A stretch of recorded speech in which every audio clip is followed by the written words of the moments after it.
that. Where are we now, Liz? Shot from Denver right now. Good morning, everyone. And we have Dr. David Samimi back with us today to talk more about this. Board-certified ophthalmologist. So important we wear these beautiful $20 pieces of just not plastic or paper. Very important. Why? Exactly. Really important because although, you know, normal sunglasses might don't try to play cool look on stylish. Us. Yeah. You will probably have vision loss if you were to stare because these glasses that you're wearing are about 1,000 times stronger. They're welder's glasses, They're welder's glasses, basically, yeah. Yeah. Right. So the number one thing you should do with these glasses, and I did do this over the weekend when I was out looking for them, is look for that ISO number on there, exactly. right? It's right on there. So if you're looking right now and you want to know, do I have the right thing? You can look right on the side, just like you're showing. Yeah, yeah. It's like right here in the little, like the part that goes around your ear, or just look for it. That's 123 dash.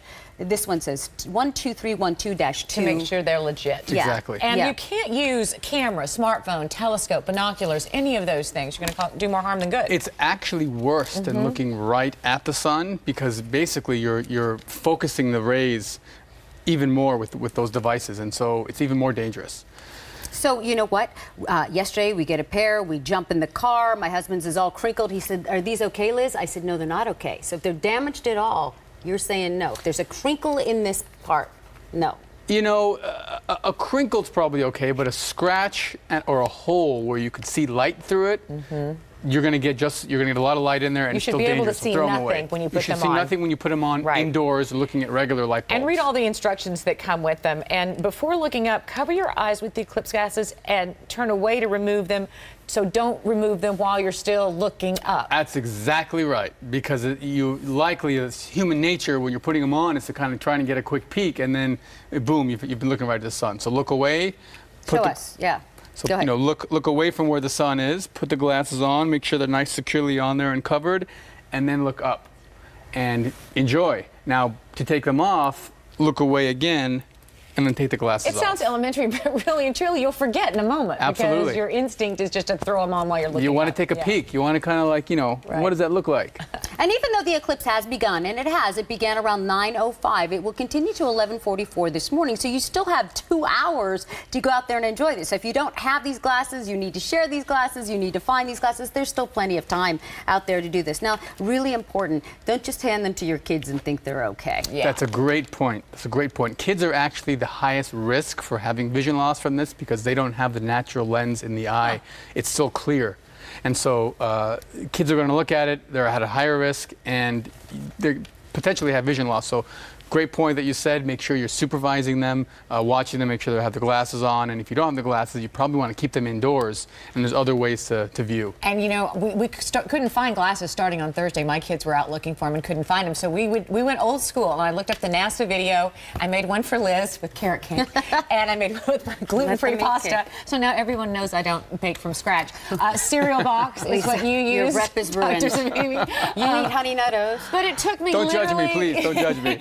It took 5 minutes, if that, and all you're going to do is you're going to cut a piece of white paper the size of the bottom of the box, shove it on the inside of the box and tape it down. Exactly. Right? You're going to cut 2 square holes. You're going to put a piece of foil taped on one side and poke a hole in it. That's where the sun's going to go into, and leave this one open so that you can look at it. So basically, you look through that hole, it reflects off the white paper or something like that. You're going to have the sun behind you, Liz. So you're going to go. So I want to see it, and the sun's back there. Right. So the sun is going to shine into that hole with the foil. It's going to reflect into the white piece of paper I have on the inside here, and I'll be able to look at it like a projector.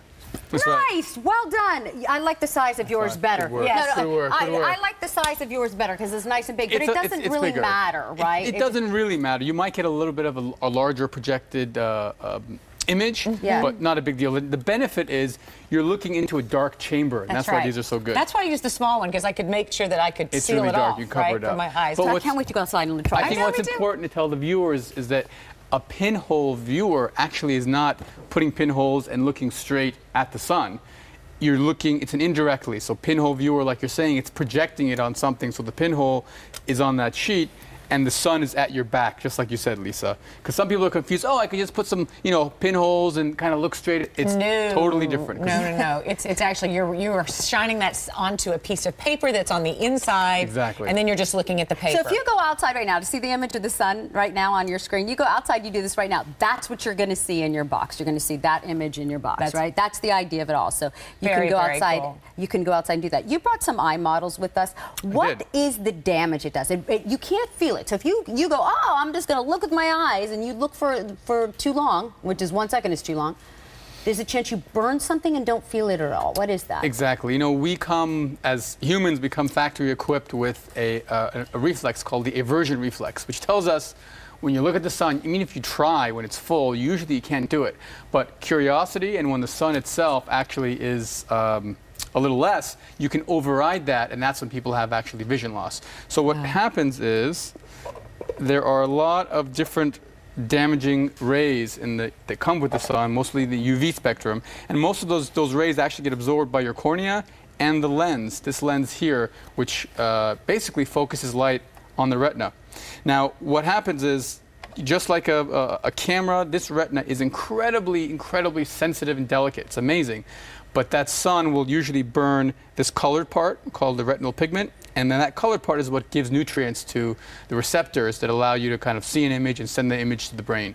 And so once damage can happen as quickly as 30 seconds or a minute based on studies, and then patients will usually have about half of them will recover some vision within a year.